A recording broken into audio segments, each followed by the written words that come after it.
Before we get into this video, please take a second to subscribe to our channel and like this video. What's up, Chuck fam? In this video, I'm actually going to be sharing a topic that's a little bit touchy for me.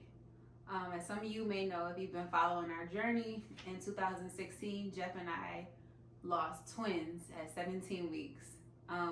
We never really talked about it. We never told anybody what we went through or what caused it. I feel like right now I'm ready to share my story just to be an inspiration for anybody who may be going through the same thing that I went through. It can be hard, and it's good to know that you're not alone and that things like that happen. So if you're interested in hearing our story and what we went through, stay tuned. So like I said, back in 2016, I was pregnant with twins. It was, I guess I would consider that my first pregnancy. We were so happy, so excited.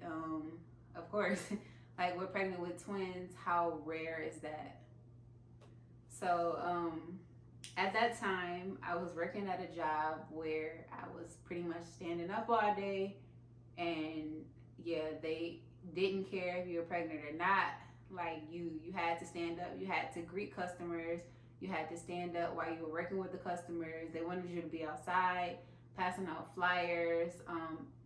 Mind you, when I lost them, it was in July. So if you're from Georgia, you know what the weather like is in July, what the heat is like. And yeah, so I was pregnant with twins, working that job for 4 or 5 months before I actually miscarried.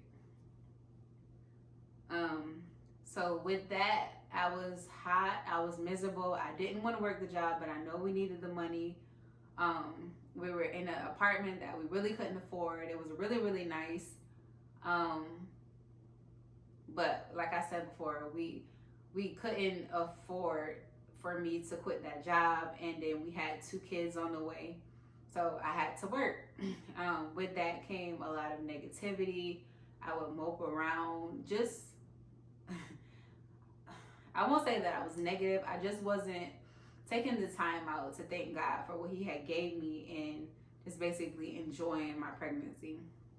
Like I learned with the 2 that I have now and the one that I have baking now, that your emotions are really taken over by your pregnancy hormones, and you have to do whatever it is possible to basically just control those emotions and take over the situation. Like it's pretty much in your hand. Like the way the outcome of the outcome is in your hands. Just know that you don't have to choose negativity. You don't choose to have to be sad and to have to mope around. Like you can choose to get up and do something with yourself and just to change the environment that you're in. Like I didn't have to stay at that job, but I felt at that time that I had to, and I did. Also, that was back in 2016. Many of you might know, or you may not know, but Jeff and I are from New York. So we moved to Georgia in 2014, which at that time, the only people that were living here that we knew was Jeff's mom and her boyfriend. So we really didn't have that much support. Jeff was working a job where he was doing basically construction, and the contract that they were in, he had to go back and forth. It was like an hour and a half away, and some days they would have to stay out there because no point of driving an hour and a half, going back out there the next day, driving an hour and a half. So a lot of the times I was at home by myself, pregnant, bored, lonely, just going through a lot of things by myself. And this was my first pregnancy, so I didn't really know what to expect. And like I said, that negativity and depression, it just all kicked in at once. And I was just pretty much blaming everybody that had nothing to do with the situation for just little things. Like I was expecting so much out of people that like they had their own lives. And now that I have my other 2 and I have friends that's been through pregnancies, like I understand that now. But at that point I felt like everybody was supposed to drop everything because Diamond is having a baby. Diamond is having twins. So I need that support, and I didn't have that at that time. So I'm gonna fast forward to the day that I went in labor. I was 17 weeks pregnant, like I said, and the job that I was working at, they had like this mandatory training on our day off, and it was like an hour and a half away. So I went, and I really didn't want to be there. I was in a bad mood all day, and I noticed my stomach was tightening, and I thought it was the baby's moving, so I was excited. And I remember posting on Facebook like, oh, I feel the baby's moving, but I wasn't expecting for it to hurt this much. But I just assumed that I was so small and I had two babies in there moving around at the same time. Maybe, I don't know. It was my first pregnancy. I don't know. I didn't know what a contraction felt like, but that's exactly what it was. I was having contractions. So I sat there in pain for the 4-hour training, and eventually I got back home, and I told Jeff, I'm like, I'm in a little bit of pain. I don't really know what to do. And he's looking at me like, oh, you're only 17 weeks. Like, you're not in labor right now. Like, you're tripping. Like, just go to sleep, relax. And that's basically what I did. I laid down until I just couldn't take the pain anymore. And I felt like he didn't really understand what I was going through, because I think in his head, he was thinking more so of, okay, people don't go into labor until they're 40 weeks. So you're 17 weeks, like what you're feeling is normal. And like I said before, this was my first pregnancy. I didn't know what I was feeling. I didn't know these were contractions. I thought it was normal. So I'm laying down, maybe 4 hours go past, and I'm like, okay, we have to do something. So finally he gave in, and we went to the emergency room.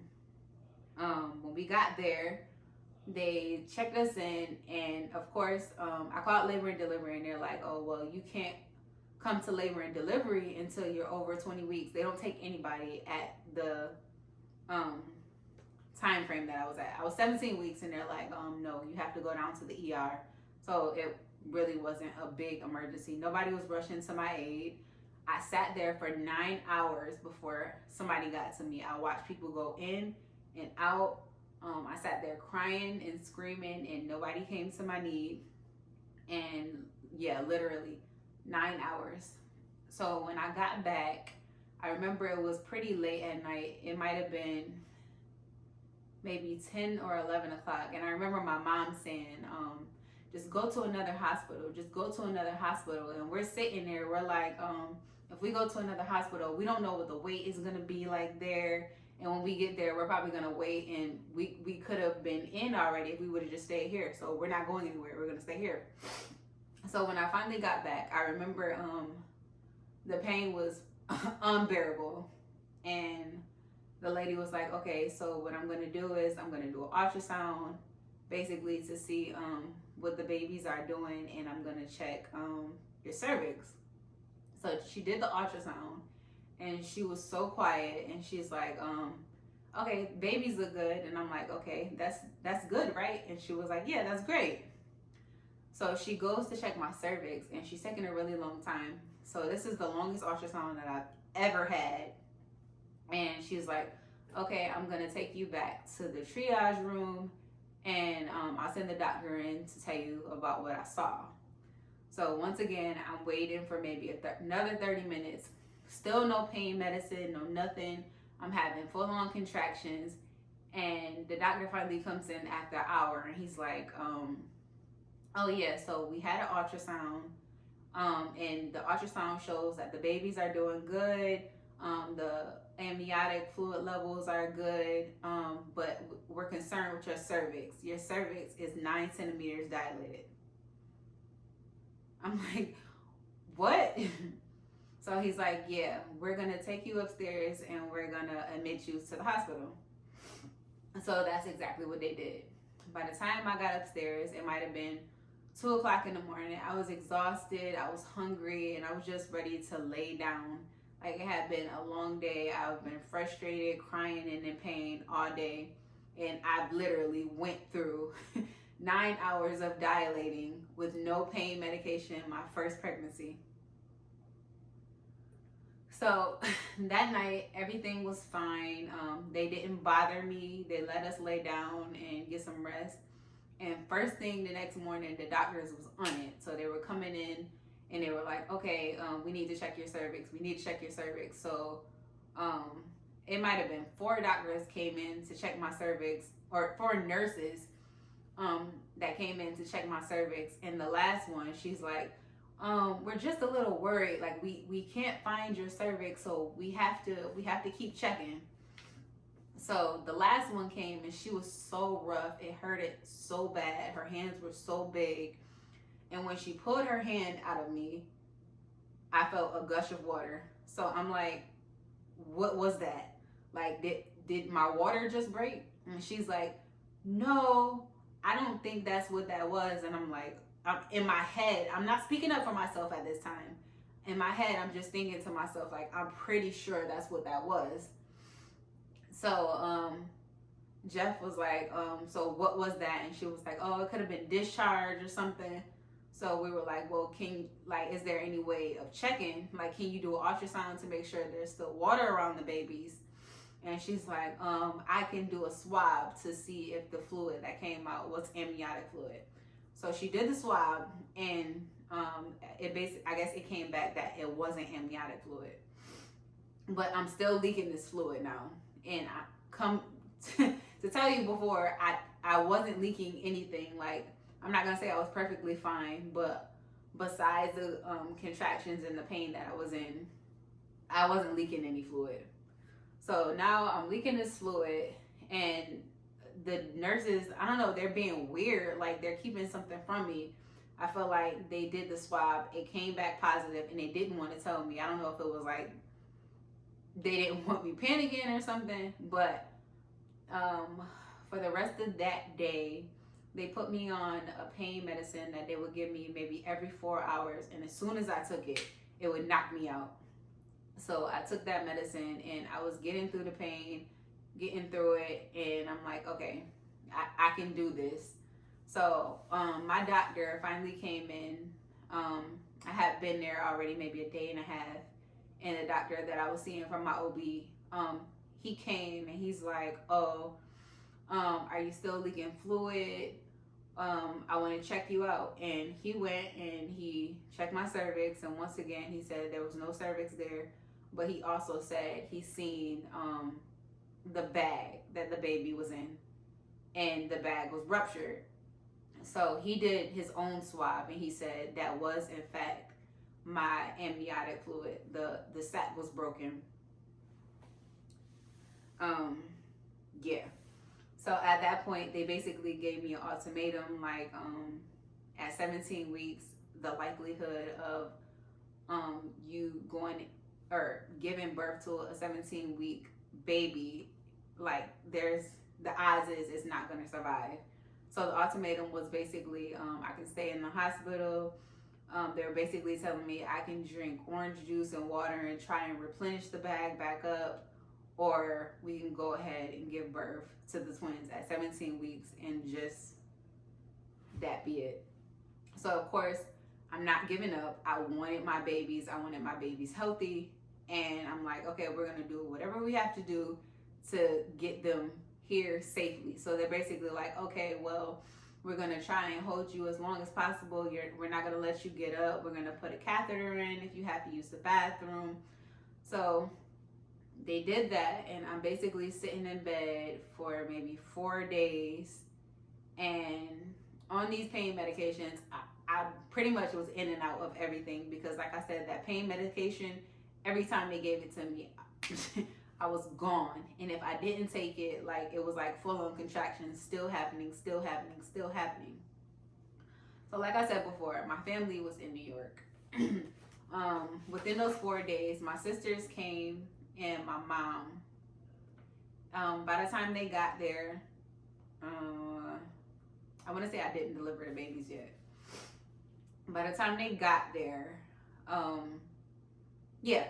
So they came in the room and they were just keeping me company. Everybody was in good spirits. They're like, oh, we Googled this. Like, these things happen. The bag can replenish. They were bringing plenty of water and plenty of orange juice. So I was drinking like crazy, just trying to do everything I can to hold on to these babies as long as possible. So we got to a safe point where we can deliver them and they had a chance at life. So on that 4th day, I remember they were like, okay, well, you're doing really, really good. We're checking the ultrasound. The babies are good. So they took the catheter out, and they allowed me to use the restroom. They wouldn't let me walk to the far, the restroom in the room. So they brought a little station and put it next to the bed. So I remember I got up and I sat on the toilet, and I felt something weird in between my legs. So I told my sister, I'm like, can you go get the doctor? So she went and got the doctor. Jeff helped me back in the bed. And I'm like, I feel something weird down there. Can you take a look at it? And she's like, okay, I'm going to have to ask for you guys to leave. And she called the doctor in, and they're like rushing in like crazy. She's like, basically what you're feeling is legs. Like your baby's legs is hanging out your vagina. So immediately I'm having a heart attack. I'm like, okay, I'm about to lose my children. So at that point, I didn't have a choice. It was either risk infection by just letting gravity do its work or whatever was going to happen, or I had to push this baby out. So that's exactly what I did. Like, they let me sit and try and make the decision. I sat for 4 hours. I'm so sorry, excuse me. I sat for 4 hours just trying to figure out what I was going to do, still feeling the baby's legs in between my legs. And at that point, they were just like, we can't give you the pain medication anymore. Like, you have to make a decision on what you're going to do. And I'm in so much pain. I'm like, what am I gonna do? Like, I don't want to give up. My husband's looking at me like I'm supposed to be strong for our children, and he's like, whatever you do, I support you 100%. I love you and I understand. So at that point, that's all I really needed to hear. Like, I just didn't want to be a disappointment to him and my family and just give up. Like, I know that I could bear the pain, but it was so excruciating at that point, and my emotions were so just all over the place, knowing that I was about to give, like, I knew what was going to happen, but I wasn't ready for it to happen.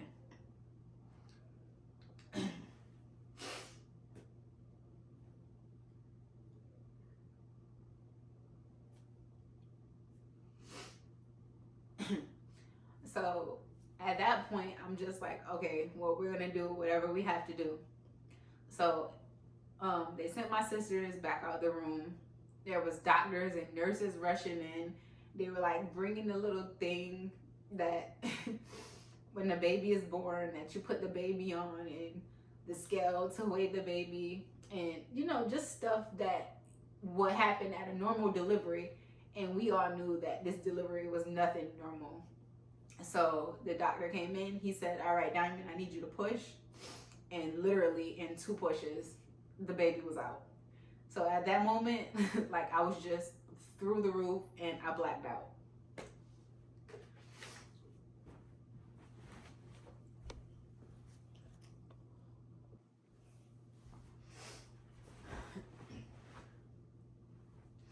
All right, guys, I had to take a little break because I was getting a little emotional, and I really want to finish this video and let you guys know what happened when I experienced this.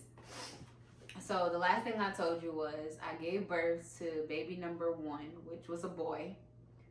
And as soon as the baby came out, I blacked out, and they let me rest the rest of that night until I woke up the next morning. So when I woke up the next morning, I had already delivered that baby's placenta. And the doctor came in and he's like, we're gonna do an ultrasound and check on the other baby. So the babies were fraternal. They were in 2 separate sacks. So we were super lucky that we had the chance of still having our other twin and being able to hold on to that baby. So they did the ultrasound, and he's like, something amazing happened. Like, your cervix is closed and baby number 2 is doing perfectly fine, swimming around. The heartbeat is perfect.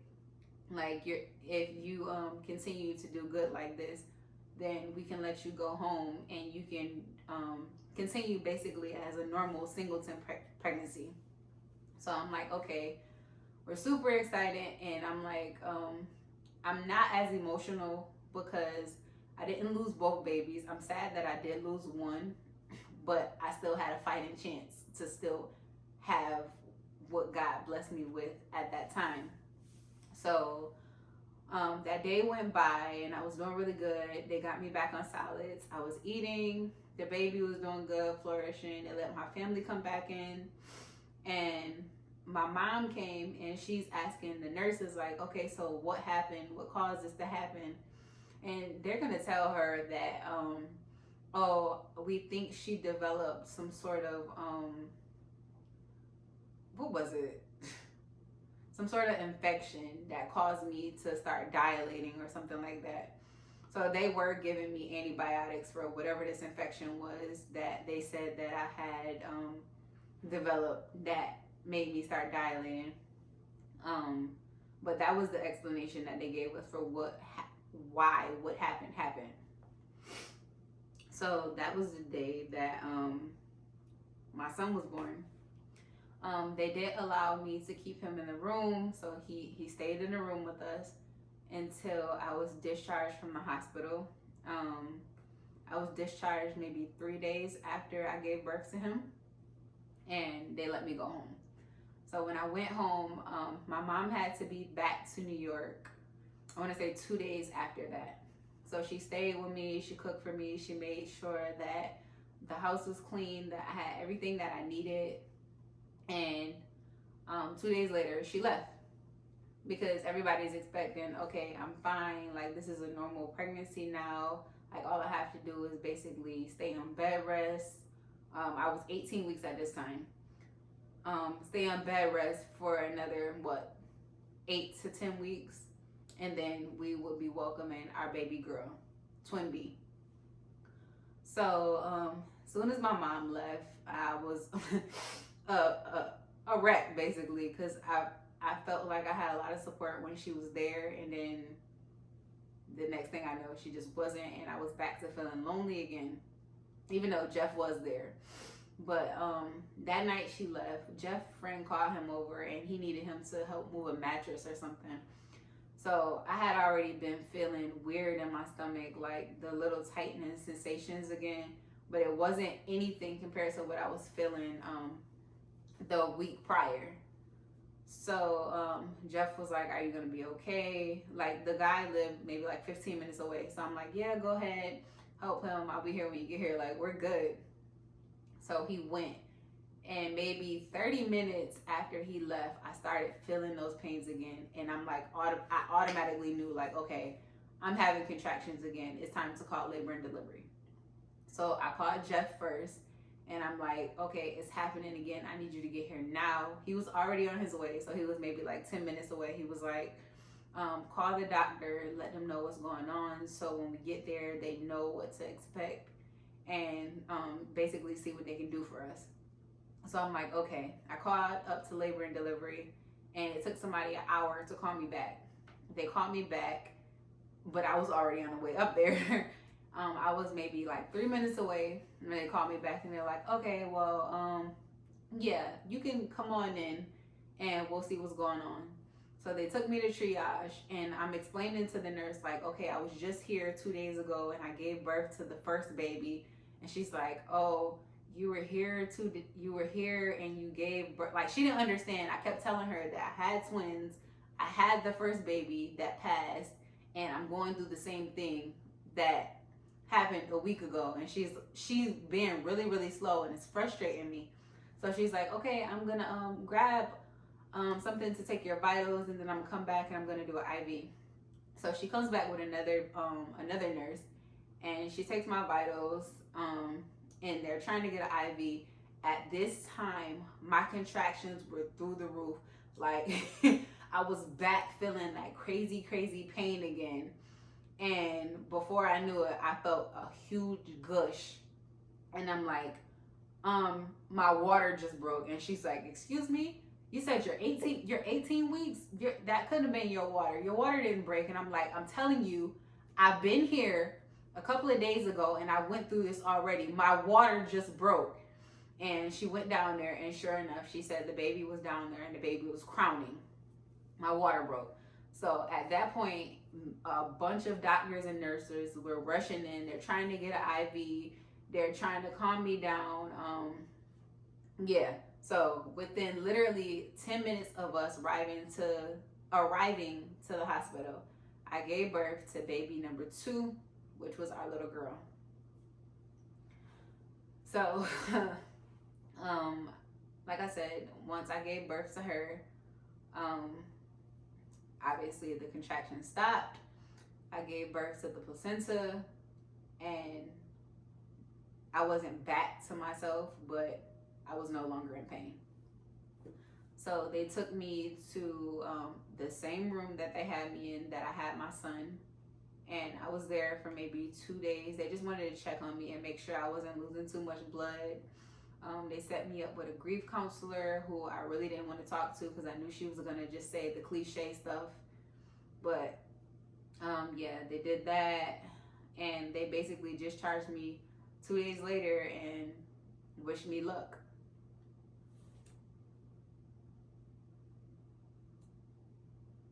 Yeah.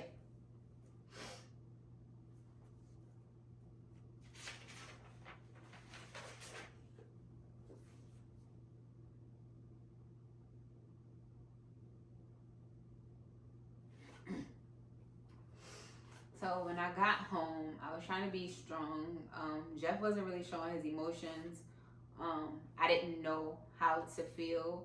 Well, I knew that I was supposed to be sad, but I didn't know, like, okay, if I really show how I really feel, if I break down in front of him, like, what would he do?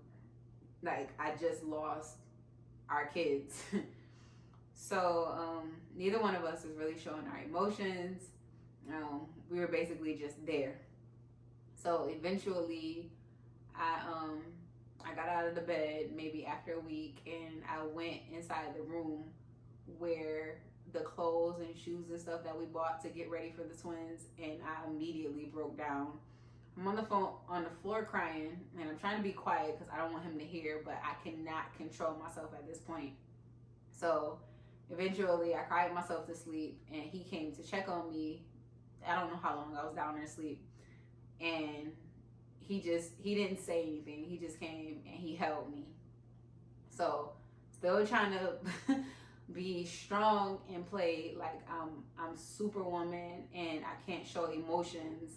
I'm like, okay, so I'm all right. We went on with our regular life. I did not go back to that job. I could not bear to, because I felt like that was the start of my miscarriage, just because I didn't want to be there. But like I said before, I went on with my regular life. Well, that's what people thought. But I don't know. I felt like we were going through a lot. We were going through a lot and weren't able to communicate with each other about what we were going through separately. So we decided that we were going to try to get pregnant again. And most doctors recommend that you wait a year, 6 months to a year after you have a baby or after you lose a baby to try again. We went right back at it maybe a month later, and it just was not happening. I was so frustrated. I was so depressed and angry, and I was basically taking it out on everybody. Like, I was looking at different situations that I were going through at that time, and I'm like super angry, and I was just all over the place. I was so depressed and resentful. Not I won't say I wasn't resenting Jeff. I was resenting maybe my support system. Just I felt like they weren't there. But like I said before, they had their own lives and they had their own things that they had to take care of in their lives. But for a long time I was very, very depressed until we got to the point where we were ready to my body was ready to carry another baby, and we started trying to have kids again. I won't go too much into that because I have another video about how I got pregnant having PCOS. So I'll have that up shortly, so I guess you guys can check that out and tell me what you think. But I just want to give some advice to anyone that might be going through what I went through, or somebody that, like, if you maybe haven't gone through it yet and you see this video a year or two later, just know that it's not your fault.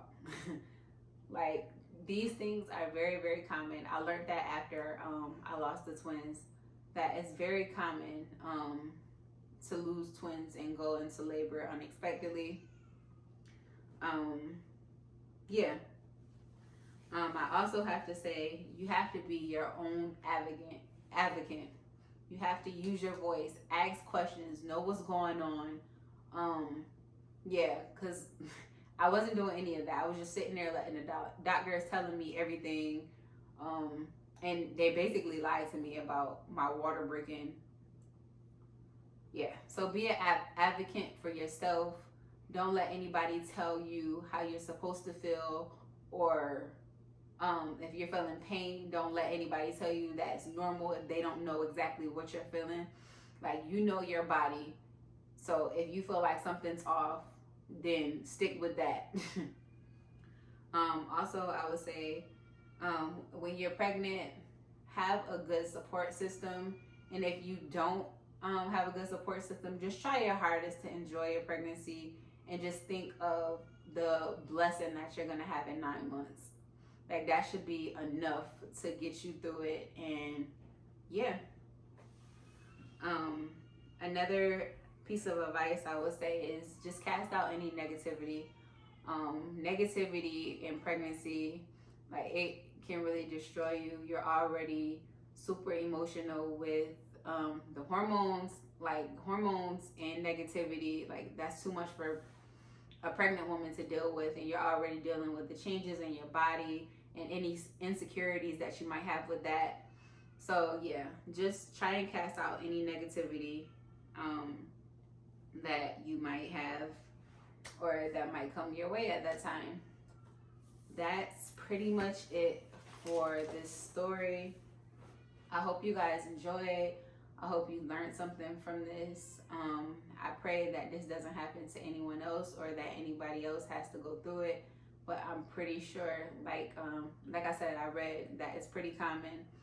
And if you are going through this right now, just know that there's other women that have been through it, me being one. And I am 100% here to help you and support you. Leave a comment below, ask any questions. Even if you want to email me any questions or talk, or even if you need to vent, just drop a comment below and I'll drop my email. Well, thank you for watching this video. I really appreciate it. Please don't forget to like, share, and subscribe, and I'll see you in the next one. Bye.